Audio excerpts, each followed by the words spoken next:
ชุดประเมินจ้าชุดประเมินนี่ยำบันดอกเนี่ยแต่จ่ายก็ทอดจังยำตำเนี่ยไอ้ก็ระวันจ่ายแค่ไหนเขาจะได้มีซัมมอนไอ้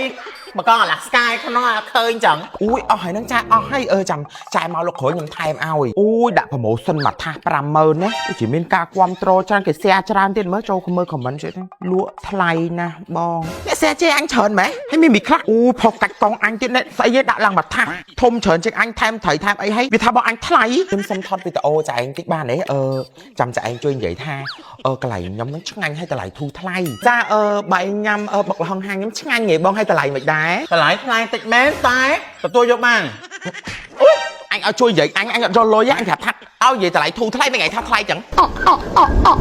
ជំរាបសួរបងប្អូនទាំងអស់គ្នាចាម៉ាំងបុកល្ហុងថ្ងៃនេះមករៀបឈុតជាមួយនឹងឆាឈុត 50000 ជូនបងប្អូនទាំងអស់គ្នាចាយើងមានបុកល្ហុងយើងមានប៉ាតេជាមួយនឹងប្រហិតចាជាមួយនឹងស្ពៃបុកគោចាដកពីភ្នំបុកគោផ្ទាល់តែម្ដងចាយើងមានជាមួយនឹងនំបញ្ចុកមកពីខេត្តសៀមរាបចាហើយជាមួយនឹងស្បែកជ្រូកហើយនឹងក្តាមមកពីខេត្តកំពតចាយើងមានជាមួយនឹងគេហៅថាថែមជាមួយនឹងតែជ្រូកមួយកែវចំណុះ4លីត្រចាក្នុងមួយឈុតនេះយើងញ៉ាំបាន10នាក់បងអូនណាចាហើយជាមួយនឹងយើងមានជាមួយនឹងបង្កងខេត្តតាកែវតែយើងអស់ចាណាចាជាមួយនឹងត្រីសាឡាម៉ុនក៏ដូចជាត្រីធូណាមកពីសមុទ្រអាត្លង់តិកប៉ុន្តែយើងអស់ចាឈុត 50000 នេះយើងញ៉ាំបាន10នាក់ចាបងប្អូនញ៉ាំសល់នេះខ្ញុំខ្ចប់ដាក់ប្រអប់បងប្អូនយកទៅកដៅថែមទឹកថែមអីញ៉ាំបានមួយគ្រួសារទៀតចាជាមួយនឹង 50000 រៀលចាកុំភ្លេចណាចាម៉ាំងបុកល្ហុងឆ្ងាញ់ចាអូមានការសន្ទុះគ្រប់ត្រូលខ្លាំងមែនតែនជាមួយនឹងលេខឃ្លាកទឹកអប់ស៊ីប៊ីលីងបាយបេឡាអានេះអាសេរីចាស់ឥឡូវសេរីថ្មីទៅលៀបសេរីថ្មីសិនកុំឲ្យក្លិនឃ្លាកលើគេមើល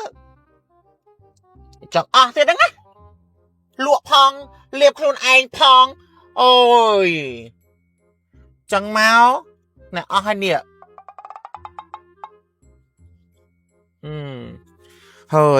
យពុំក៏ល្មូលទៀតអញអើយអីគេណាបុកល្ហុង 50000 មានការប្រម៉ូសិនមានបកងបកាអីទៀតទេចាជាមួយនឹងត្រីសាឡាម៉ុនក៏ដូចជាត្រីធូណាមកពីសមុទ្រអាត្លង់តិកប៉ុន្តែយើងអស់ចាឈុត 50000 នេះយើងញ៉ាំបាន10នាក់ចា50000វិញនៅក្នុងភូមិអញតាអូជីទៅសិនតើមានការប្រម៉ូសិនអ្នកលោកអើយចាជំរាបសួរបងចាចែកចាក់ព្រឹកមកកាន់ហាងម៉ាំងបុកល្ហុងមកសាក៏ចុកបងរំលឹកទឹកដីនិងសេវាកម្មជួសជុលរថយន្តគ្រប់ខេត្តក្រៅហើយណាពុតមកកាត់ហងខ្ញុំលក់បុកល្ហុងចឹងហ៎ចាបងហោហែមុំម៉េចចាបងចាខ្ញុំចេះធ្វើទៅពីមុនរកស៊ីលាយអស់ហើយហ្នឹងចាយលឺឃើញឯងឡាយថតណាចាថាឯងមានបុកល្ហុងពិសេសមានការប្រម៉ូសិនមានបកងគៀស្បែកជ្រូកអូប្រហិតហ៊ានអីច្រើនហើយមានតែជ្រូកពុយឆ្មាយទៀតណាមានបងមានមកចុះ 50000 នេះបង 50000 នេះចាចាយយកអាហ្នឹងចាយកអាហ្នឹងណាចាំតិចចាចាំតិចអូខេមកចំកន្លែងត្មងចានេះចាអូឈុត 50000 ចាឈុត 50000 នេះយើងញ៉ាំបាន10នាក់តែចាឯងក៏ធាត់ចឹងញ៉ាំតែម្នាក់ឯងក៏រវ៉ាន់ផងចាលេងដងចាហើយយើងថែមតែជ្រូកមកកាយចឹងតែជ្រូកដូចលាយចឹងអស់ចឹងចាធ្វើថ្មីដែរចាចាយឃើញឯងខុសទៅដូចមានសាំមុនអីមកកងអាឡាស្កាយក្នុងឃើញចឹងអូយអស់ហើយនឹងចាអស់ហើយចាំចាយមកលោកគ្រូខ្ញុំថែមឲ្យខ្ញុំថែគុណនឹង2ចឹងណាយើងឆ្ងាយដែរអូនចាញ់ញ៉ាំងាយបានមកហើយ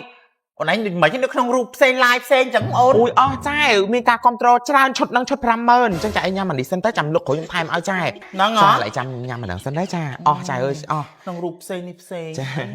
អរគុណច្រើនចាណាអូយដាក់ប្រម៉ូសិនមកថា 50000 ណាវាchỉមានការគ្រប់គ្រងច្រើនគេแซ่ច្រើនទៀតមើលចូលមើលខមមិនជួយទៅលក់ថ្លៃណាស់បងអូយអ្នកแซ่ជេអញច្រើនម៉េចហើយមានមីខ្លះ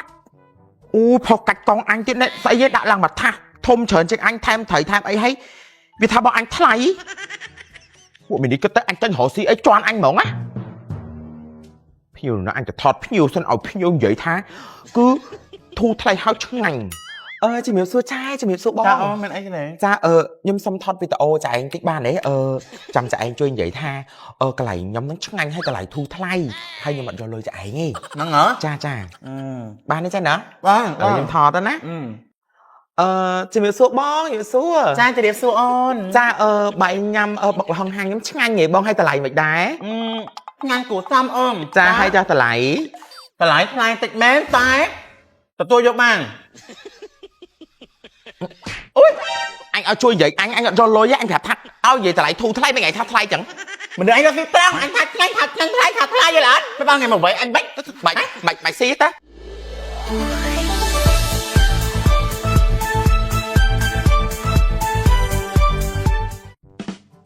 ជំរាបសួរប្រិមត្តទូទស្សនិកជនទាំងអស់គ្នាខ្ញុំសាវឌីមកពីអង្គភាពសារព័ត៌មានខ្មុំញឹមដែលហៅកាត់ថា B Smile Hot News គណៈពេលនេះមានករណីចំនួនម្ចាស់ហាងនិងភ្ញៀវនៅហាងម៉ាំងម៉ាំងបុកល្ហុង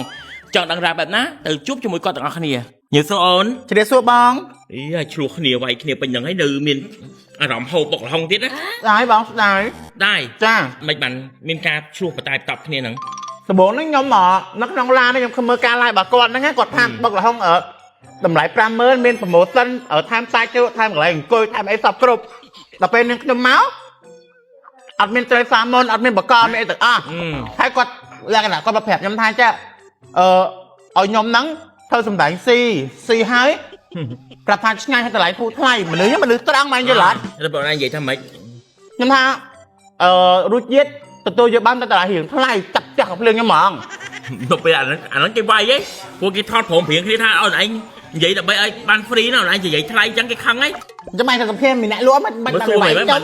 มันចិត្តចង់ចាញ់ចាគេមិនបានមករឿងមកវាយអូនឯង ខ្ញុំខ្ញុំអត់សុកចិត្តទេបងទៅស្ដាំខ្ញុំអត់សុកចិត្តទេ ញៀបសួរបង ជំរាបសួរអូនបរោះខ្លាញ់ពេក នេះធ្វើគ្រាប់អញថៃ តែមែន ចា អូខេអូន មិនបានទៅមានចំនួនវាយភ្ញៀវអញ្ចឹងអូនឯងម្ចាស់ហាងមិនទៅវាយភ្ញៀវអញ្ចឹងអូន ពេលដំបងគាត់ចូលមកញ៉ាំអីហើយដល់ពេលហើយខ្ញុំព្រមព្រៀងជាមួយគាត់ខ្ញុំថាដាក់បកងអីពេលខ្ញុំថតនឹងតែបកងវាអស់ហើយខ្ញុំអត់បានដាក់ដល់ពេលអញ្ចឹងគាត់ក្បិចក្មួយមួយខ្ញុំតាំងពីដើមមកដល់ពេលទៅខ្ញុំប្រាប់ថាឲ្យជួយថតខ្ញុំទៅនិយាយឲ្យថាឆ្ងាញ់ឲ្យធូរថ្លៃទៅតែប៉ុតរបស់ខ្ញុំឆ្ងាញ់មែនតែខ្ញុំគ្រាន់តែបញ្ជាក់គាត់អញ្ចឹងណាគ្រាន់តែខ្ញុំនិយាយមួយគាត់អញ្ចឹងណាគាត់ធាក់ខ្ញុំ ហ្នឹង ចា មិនគេគាត់ថាថតឬវីដេអូចេញមកថាគាត់និយាយហើយរឿងផកលហុងថ្លៃបងលហុងចាក់ក វាមិនមែនចាក់កឲ្យបងតម្លៃនេះខ្ញុំលក់តម្លៃធូរថ្លៃតែម្ដងប៉ុន្តែអាន ល្បីបងលឺល្បីភ្ញៀវគេនិយាយច្រើនណាបងឡងឲ្យតែភ្ញៀវចូលឲ្យឈាមកគ្រប់គ្នានេះមុខដោយកបិតក៏មិន អត់ទេមានភ្ញៀវខាខមមិនថាឲ្យខ្ញុំដូរឈ្មោះនិយាយទៅខមមិនវាយបហាផ្លូវចិត្តខ្ញុំហ្មងសិនថាឲ្យខ្ញុំដូរឈ្មោះថាកំដាក់បុកល្ហុងដាក់បុកកំបិតវិញ បុកកំបិតអើទៅអញ្ចឹងហើយរឿងហៅឃើញគេខមមិនបែបម៉េចបានជាចង់ទៅថតវីដេអូភ្ញៀវឲ្យហៅរឿងភ្ញៀវអញ្ចឹង មានមិនខ្លាចវាថតចន់ប្លេចខ្ញុំបងតម្លៃខ្ញុំលក់បានភ្ញៀវចង់ចូលញ៉ាំបានញ៉ាំមិនបានគឺជារឿងរបស់ភ្ញៀវតែអ្នកខ្លះថតចន់ប្លេចចាអត់បានថតអស់ទាញភ្ញៀវទេហើយសម្រាប់ខ្ញុំបញ្ជាក់ឲ្យគាត់ថាជួយនិយាយនឹងដោយសារឲ្យខ្ញុំដឹងថាបងខ្ញុំឆ្ងាញ់ទេប៉ុន្តែឲ្យគាត់ជួយនិយាយដើម្បីឲ្យគេថាការរកស៊ីរបស់ខ្ញុំអញ្ចឹងណាបងខ្មែរជួយខ្មែរ តែនិយាយថាថ្លៃវិញ ចាតែនិយាយថាថ្លៃ វីដេអូហ្នឹងពេញហ្នឹងគេថាវីដេអូបងលហុងឯងថ្លៃនេះអ្នកភ្ញៀវអ្នកនិយាយអ្នកនេះកំាប់នោះ ខ្ញុំមិនបានវាយគាត់ទេបងខ្ញុំផ្ទះតែមកកាភ្លៀងទេ តែមកកំភ្លៀងគេប្តឹងបានឥឡូវនោះគាត់ដាក់ពាក្យប្តឹងហើយនោះ ឥឡូវខ្ញុំឲ្យគាត់ហូបទៅទេហើយខ្ញុំខ្ចប់បុកល្ហុងគាត់4មុខ ឥឡូវនេះស្រួលមួយគាត់ទៅបកដឹងទេ ចាបងចាហើយបាយចង់ហូបវិញយកទៅ50000ទេ ស៊ីបុកល្ហុងឯងចាក់កអញ្ចឹង